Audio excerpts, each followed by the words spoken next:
7月5号起，欧盟对中国电动汽车加征临时反补贴税。11月，欧盟将就这临时关税是否转为期5年的正式税进行投票。本周，欧盟27个成员国就此展开咨询性投票，以测试各国的态度。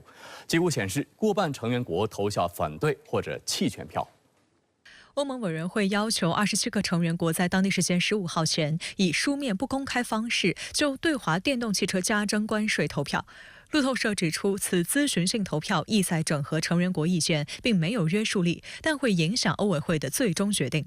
法国国际电台报道称，这次表决显示，欧盟是否对中国产电动车加税问题未能达成一致，显示欧盟坚持的成员国一致原则再次面临挑战。 欧洲当地媒体报道称，由于是秘密投票，具体到每一个国家的投票情况未知。按照各国自己的表态，法国、意大利、西班牙等12国投了赞成票，德国、芬兰、瑞典等11国弃权，另有4国反对。 而据欧盟中国商会17号透露，比较确切的是，此前多次发声反对加征关税的匈牙利，应当在投反对票国家之列。 按照路透社说法，如果是1月的最终投票结果与本次一致，欧盟对华电动汽车关税就将转为正式关税，有效期为5年。按照欧盟规定，要阻止加税，必须27个成员国中有15个成员国投反对票，同时他们代表的人口数量至少占欧盟总人口的65%。而在这次测试性投票中投下赞成票的法国、意大利和西班牙都是人口大国，占欧盟人口总数近40%。 虽然这个不是最终的投票，但是反映了欧盟成员国呢在这个问题上的意见并不一致。从欧盟发起补贴调查以来啊，欧盟内部呢就一直存在着反对的声音。德国从它的贸易和经济立场看肯定是反对的，但是出于维护欧盟团结的考虑呢，所以它呢要投出弃权票。 欧洲舆论普遍认为，让各国态度出现反转的难度很大。未来的结果很可能是维持加税的决定，但税率有一定的谈判空间。事实上，这在本次测试性投票之际的博弈中也显现出来。路透社援引2名消息人士的话称，欧委会已向大众和宝马发出信号，可能会考虑降低对这2家德国汽车制造商在中国工厂制造的电动车回销欧洲市场的关税。但目前这一决定仍未最终做出，大众和宝马也拒绝评论。 德新社认为，这是因为德国汽车企业大量使用中国供应商制造的零部件，这些产品价廉物美，竞争力强，而这引起了欧洲其他车商的不满。观察指，欧盟这种日益增长的保护主义举措将引发中国的反制措施，贸易摩擦的升级只会导致双方双输的局面出现。这些国家出于自己的利益考虑啊，也是反对欧盟动用行政手段的这样方式呢，来干预正常的经济活动。我觉得这个还是反映了欧盟对征收中国电动车关税这件事上还是留有一定的余地的。 此前有消息称，英国有意效仿欧盟对中国电动汽车采取贸易措施，但深圳卫视注意到，有意重建与欧盟关系的英国，在对华电动车加征临时关税仪式上，这次并没有跟随欧盟的脚步，而是表现出谨慎的态度。英国新任贸易大臣乔纳森·雷诺兹16号在意大利参加7国集团部长会议期间表示，英国国内的汽车行业是出口驱动型的，且英国的汽车生产公司没有抱怨过中国。他将与英国汽车制造行业讨论下一步的措施。 I think the tariffs are a shame. So you'll see a lot of tariffs come against China because I don't believe it's about the EV cars. I believe it's about not wanting China to succeed, and that doesn't help the world. So I hope that a lot of countries in the EU and America and elsewhere understand that inviting China in and wanting China's investment in any way, shape or form, in the right way, in the right mechanics, is a necessity. 英国金融时报报道称，与德国和法国等国相比，英国的汽车制造业的局面完全不同。目前，英国汽车百年品牌名爵属于中国上汽集团，而路虎捷豹属于印度塔塔旗下。一些英国汽车产业界人士表示，英国汽车发展困难重重，加深与中国企业合作是一条该国已经走了很多年的路，这帮助了名爵等英国著名品牌的复苏。最新民调显示，枪击事件并没有让特朗普的支持率大幅上升。然而，美国的盟友们已经开始为他重返白宫带来的各种不确定性展开接触和部署。特朗普16号披露了自己的施政计划，其中包括针对欧盟等大幅提升关税，令欧洲更紧张了。Take a look at what happened. 路透社最新民调显示，枪击事件后，特朗普在登记选民中仅以43%支持率略微领先拜登的41%，并未引发选民投票意愿的颠覆性转变。此外，有超过80%选民担心11月5号总统大选后恐怕会引发更多的政治暴力。当地时间16号，特朗普透露了他的经济施政计划，关税是重磅内容之一。他表示，上台后将全面提高关税，计划对大多数进口商品征收10%的关税，对中国商品则征收60%或更高关税。他强调，来自欧盟国家的商品也将是征收关税的重点。实际上，特朗普在竞选过程中就多次透露，一旦再次当选，将大幅提升关税。事实上，从上世纪80年代起，他就曾在多个场合中毫不掩饰对征收关税的偏好。We think of it as free trade, but you right now don't have free trade. And I think a lot of people are tired of watching other countries ripping off the United States. We let Japan come in and dump everything right into our markets and everything. It's not free trade. If you ever go to Japan right now and try to sell something, forget about it, Oprah. Just forget about it. It's almost impossible. So we are taking in tens of billions of dollars. We've never done that before. This is a very positive step. I love the position we're in. Tariffs are tremendously powerful, gives us a big political power. I made other countries sing with the threat of tariffs. And if you don't have tariffs, we have nothing whatsoever on them. 特朗普的施政计划让不少西方盟友背后发凉。德国媒体近日援引该国经济研究机构报告称，特朗普如果当选，德国经济将损失1500亿欧元。So eine Anlage, die kostet ca. 200.000 bis 300.000 Euro. 10% on top wäre einfach auch für den amerikanischen Markt zu teuer. Das heißt, faktisch wird man auf diesen Produkten für den amerikanischen Markt sitzen bleiben. 另有德国企业表示，在前景不明朗的情况下，会将涉及美国的大额生产投资延至美国大选结束后再做决定。商界忧心忡忡之际，欧洲盟友也在政治层面展开了与特朗普团队的接触。当地时间15号，德国最大在野党基民盟议会党团副主席施潘参加了美国共和党全国大会。他强调，虽然并不喜欢特朗普的个人风格，但美国仍是欧洲的安全保障，也是德国最重要的盟国。两国在加强北约团结等许多方面仍有共同利益。但施潘同时也表示，特朗普如果再次当选，将是对欧洲敲响一记警钟。还有媒体报道称，欧洲对于特朗普和万斯的组合感到非常担忧。万斯曾对欧洲多国发表负面评论，如果两人搭档胜选，美欧在俄乌冲突等问题上的分歧可能加剧。万斯出任联邦参议员以来，多次投票反对向乌克兰提供军事援助，呼吁乌方与俄罗斯谈判。近日，万斯在接受福克斯新闻台采访时再次强调，特朗普一旦当选，就会同俄罗斯和乌克兰展开谈判，让这场冲突尽快结束。Everybody knows, everybody with a brain in their head, Jake, knows that this was always going to end in negotiation. The idea that Ukraine was going to throw Russia back to the 1991 borders was preposterous. Nobody actually believed it. 令乌克兰紧张的是，去年12月，万斯在接受美国有线电视新闻网节目采访时曾表示，美国方面需要接受的是，乌克兰可能需要向俄罗斯割让一些领土才能结束冲突。万斯还表示，没有人相信乌克兰会在这场冲突中获胜。不过，乌克兰总统泽连斯基表示不怕特朗普当选。Я думаю, що якщо пан Дональд Трамп стане президентом, ми будемо працювати. Я цього не боюсь. Такі праві або більш радикальні. 但美国媒体分析指出，泽连斯基现在实际上高度紧张。他上个月曾喊话，如果特朗普已经有了结束俄乌冲突的方案，不应等到11月美国总统大选后再透露细节，而是现在就说出来。面对特朗普对此不做回应的态度，泽连斯基还补充表示，美国不应让乌克兰自生自灭。16号，美国共和党全国代表大会举行第2场会议，团结成为关键词。特朗普昔日对手黑利一改此前口风，转挺特朗普。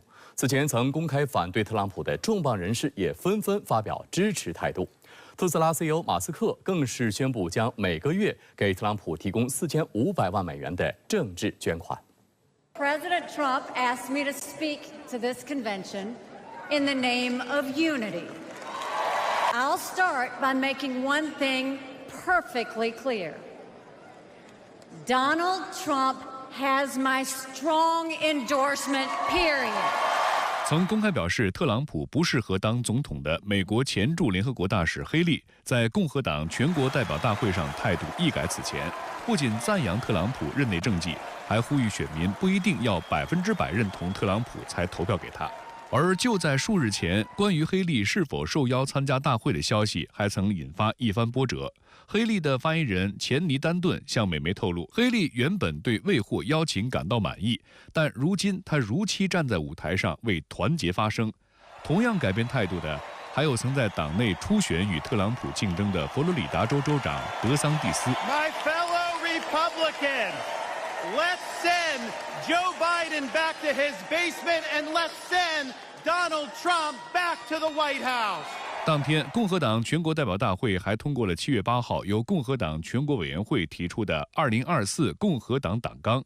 与2016年的党纲相比，最新党纲的特朗普色彩更加鲜明，美国优先和让美国再伟大的主题更加突出，甚至成为党纲主标题。而特朗普的竞选搭档或提名参选副总统的万斯，成为此场会议上除特朗普外最受瞩目的人。Greatest, I think, choice for President Trump because of the way he can articulate the America First message, because he lived it as a child. You know, he came from really humble beginnings and became the U.S. Senator. But not only that, he was in the Marines. He went to Yale Law School. 美国媒体用大篇幅报道了万斯的吸金能力。80后万斯虽然是政坛新手，但却是风险投资行业的老手。在踏足政坛之前，万斯曾在硅谷工作，担任风险投资家，这样的身份被称为是科创界的宠儿，有着几乎遍及所有科创企业的超级人脉。有分析指出，特朗普之所以选择39岁的万斯，除了要用他的年轻来与拜登的年迈形成鲜明反差外，更看重的是他的吸金能量。特斯拉首席执行官马斯克就在社交平台上发帖称，特朗普和万斯的阵容听起来就像胜利。而据美国《华尔街日报》爆料，马斯克计划在接下来的竞选活动中，将每月捐款1000万美元给特朗普助选组织。虽然该消息遭到本人否认，但是马斯克确认承诺捐款1.8亿美元支持特朗普。实际上，这个数字意味着马斯克在接下来的4个月中，平均每月向特朗普提供4500万美元。而就在10天之前，马斯克还曾公开表示不会向包括特朗普在内的任何一位总统候选人捐款。Well, look, that is stunning on multiple levels. First of all, just the amount. All of a sudden, sort of out of nowhere, Elon Musk, richest man in the world, but he had not given a lot of money to politics. And now he's within the top 5 or 10 all-time donors to presidential campaigns. And what's also interesting about it is you now have the emergence of these tech people who are not the traditional, more liberal-minded tech people, but actually kind of anti-establishment, more conservative tech people who are starting to pony up and give real money to Donald Trump. That may be a real shift that's worth paying attention to. 美国媒体报道称，这种政治转向的飓风正席卷整个硅谷。硅谷被默认视为民主党大本营，但如今除了马斯克，一些曾经公认的民主党金主也已经倒戈特朗普阵营，包括美国大数据分析公司帕兰泰尔共同创办人、创投公司巴威 C 创办人朗斯德尔，曾为红杉资本重要合伙人的创投圈名人黎昂，都纷纷发声支持特朗普，并为他的竞选活动捐款。知名的民主党赞助者美国软件和服务公司帕兰特的首席执行官、高级顾问雅各布·赫尔伯格已经向特朗普捐赠了100万美元。而成立才短短1个多月的支持特朗普的组织美国政治行动委员会，募款金额已超870万美元，其中大部分来自最近几周公开力挺特朗普的硅谷投资人。The future of our business, the future of technology, new technology, and the future of America is literally at stake with some of these. For a little tech, we think Donald Trump is actually the right choice. Yeah, so underscoring these shifting political winds in Silicon Valley, the pod actually starts with Ben Horowitz apologizing to his friends and to his mom for supporting and saying nice things about Trump.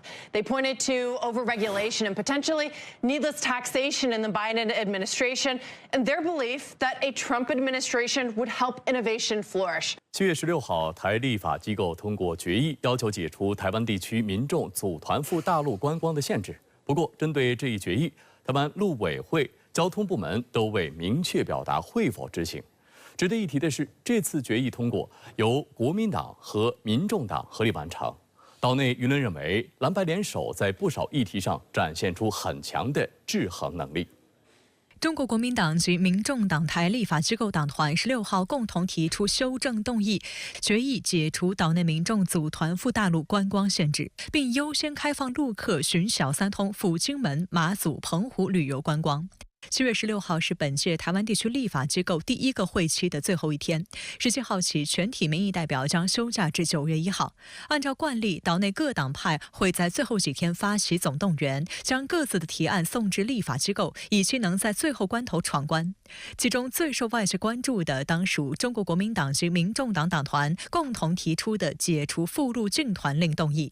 不出意外，该提案遭民进党团强烈反对。蓝白两党16号下午提出修正动议，将内容改成在维护所谓台湾安全、增进两岸和平稳定发展前提下，解除台湾民众组团赴大陆观光限制，并优先开放大陆观光客循小三通赴金马澎旅游观光。虽然民进党团继续提出异议，但经投票，赞同59票，反对48票，此案终获通过。中国国民党籍民代陈玉珍表示，金门陷入愁云惨雾，盼能解除禁团令，开放经小三通赴金马澎地区旅游。民众党籍民代林国成表示，若这3个地区先行开放，就能成为两岸和平的契机。民进党要推动台独不是秘密，然后大陆上要遏制台独也是公开的事情。那国民党当然希望能够走出和平的路线。台立法机构总共113席民意代表，其中国民党拿下52席，民进党51席，民众党8席，无党籍2席。在赖清德赢得台湾地区领导人的情势下，蓝白两党合作在立法机构扮演刹车皮作用，是监督制衡的应有之义。从此前两党为力推改革法案，在立法机构与民进党上演全武行，到此次联手解除赴大陆观光禁团令，蓝白在不少议题上确实展现出很强的制衡能力。这个会期真的非常不简单，我们看到民进党团倾一切之力要全力的杯葛，全力的跟我们对抗完全是用暴力、用攻击的方式来对付国民党跟民众党团。但是大家还是愿意团结一致。虽然蓝白联手通过此案，但民进党方面显然没有那么容易善罢甘休。对于表决结果，台湾方面陆委会表示尊重，同时也强调仍将视两岸互动情况滚动检讨现行政策。值得注意的是，台陆委会、交通部门等迄今都未明确表达是否会执行。面临的这样一种政治上的一个不利局面，毫无疑问，以赖清德本人的政治个性和民进党自己的这样一个谋独私利的路线来讲，那么他是不会轻易和退缩去认输的。这样一个立法机构的决议，那么如果说它的法律效力还没有上升到这样一个法案的层级，那么很显然赖清德方面他一定会用更大的一个力道去进行阻挠，或者说在落实上去进行拖延。台湾旅行工会联合会理事长萧伯仁17号呼吁，民进党当局不要违背民意，因为立法机构的决议正好给了一个下台阶，如果执意再出手阻拦，不排除将提起法律诉讼。6月份大陆发布惩治台独意见后，台陆委会宣布将岛内民众赴大陆旅行的警示灯提升为橙色，宣称所谓非必要勿前往。萧伯仁强调，这明显是将岛内旅游业当作牺牲品的做法。民进党当局上台后不承认9·2共识，致使两岸关系恶化，岛内观光业陷入困境，大量旅游车司机失业，饭店和伴手礼店陷倒闭潮。2020年初，民进党当局单方面禁止大陆居民赴台，并叫停岛内旅行社经营赴大陆团队游业务。去年11月，民进党当局承诺今年3月解除禁团令，不料今年2月突然要求旅行社停止招揽赴大陆团客，6月1号起不准出团。实际上，跟不了团，个人游就成为岛内民众的主要选择。据台交通主管部门统计，今年1月至今，台湾赴大陆旅游观光的人数已超过100万。此外，2024海峡两岸台北夏季旅展12号开幕以来，持续受到岛内民众的追捧。大陆各省市的展位前都围满了想要了解大陆的岛内民众。旅展开幕2天，参观者日均已达7万人次左右。近期，《繁花》《我的阿勒泰》等大陆影视剧带来的高流量，影响到台湾民众的旅游喜好，跟着《繁花》《阿勒泰》的脚步去旅行，成为一股风潮。台湾《工商时报》此前发表社论指出，从当前的情势观察，民进党当局在两岸观光上应采取主动态度，做更大幅度的开放，不止经济层面的效果受到期待，也能消弭不得不开放的内部压力，对改善两岸关系而言更有正面的意义。巴黎奥运会还有不到10天就要开幕了，本届奥运会中国体育代表团亮点满满，将期待值拉满。不论哪里办大赛，爆单的都是中国。本届奥运会的乒乓球台、运动垫、运动地板等都是中国制造。当地时间7月14和15号，巴黎奥运会火炬在巴黎完成了为期2天的传递。在此期间，火炬登上了埃菲尔铁塔。作为巴黎的地标建筑，埃菲尔铁塔已经装饰上了奥运5环的标志。火炬传递从塔底出发，经过3名火炬手的接力，成功登上埃菲尔铁塔。之后，火炬传递将继续在法国境内进行，直到当地时间本月26号晚的开幕式。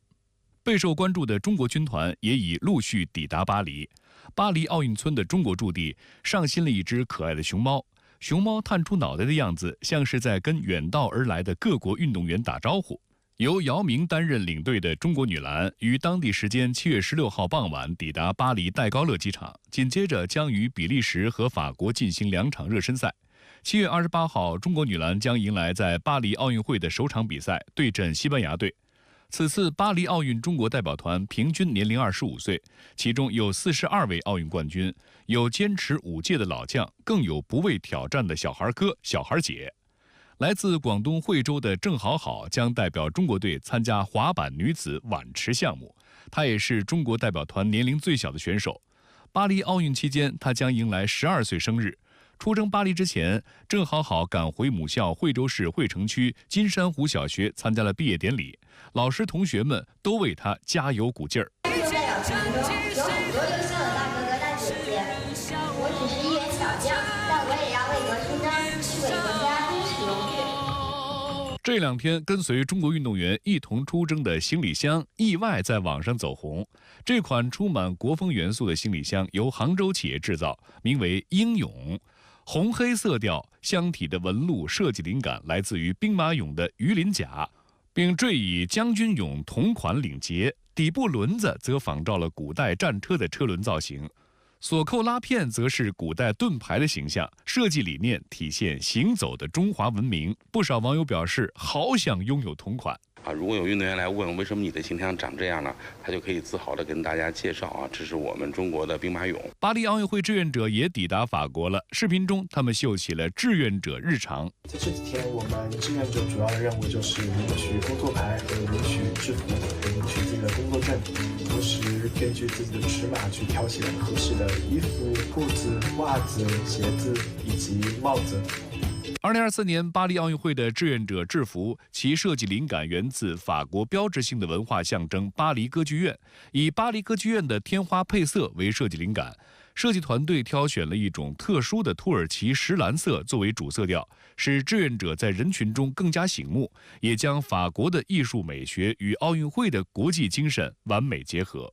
越来越多走出去的中国制造，同样是为国争光的国家队。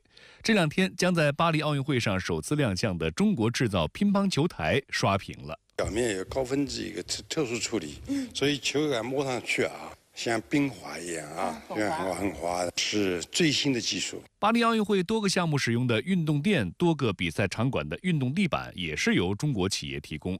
这些产品都采用最新技术，质量好又环保，大到场馆设施，小到授权手环和玩偶，都来自中国。就连在巴黎表演的无人机也是中国制造，1100架无人机挂在冷烟花，在巴黎埃菲尔铁塔上演了一场绚丽的表演。这些无人机出自深圳的一家企业。接下来，无人机编队还将在凡尔赛宫长期演出，直至奥运会结束。有网友调侃，不论哪里办大赛，爆单的都是中国。为了给我国奥运健儿提供良好的参赛条件，中国体育代表团也做足准备。今年的奥运会，巴黎市政府提出绿色环保，因此在设计奥运会运动员场馆和宿舍时没有配备空调，但巴黎政府同意各代表团可自行解决空调问题。中国代表团一口气携带并安装了345台空调。没有空调这一现象也让中国香港体育代表团团长霍启刚感到惊讶。他说自己第一次遇到参加奥运会要自带空调。要自己帶冷氣呢個挑戰呢，真係第一次。我真係估都估唔到要自己帶冷氣。咁但係多謝政府，政府做咗好多嘢，贏當然緊要，但係呢 enjoy the process 個過程一樣緊要。巴黎奧運鐵人三項和馬拉松游泳比賽將在市區的塞納河進行，然而塞納河的水質卻因抗議者的過激行為而令外界擔心。當地時間17號，巴黎市長安妮·伊達爾等人在國內外媒體見證下跳進塞納河游泳，希望用這個方式表明塞納河水質已經得到改善。近期，巴黎自來水公司每天都在檢測水質，但結果顯示，最近幾週不太適宜下水比賽。為了保證比賽水質，巴黎投資14億歐元建設基礎設施，但因城市廢水和雨水流經同一條管道。在暴雨或長時間降雨的情況下，管道容量達極限後，未經處理的廢水會流入河流。巴黎奧組委表示，若奧運會期間出現暴雨天氣，鐵人三項賽將不再有游泳項目。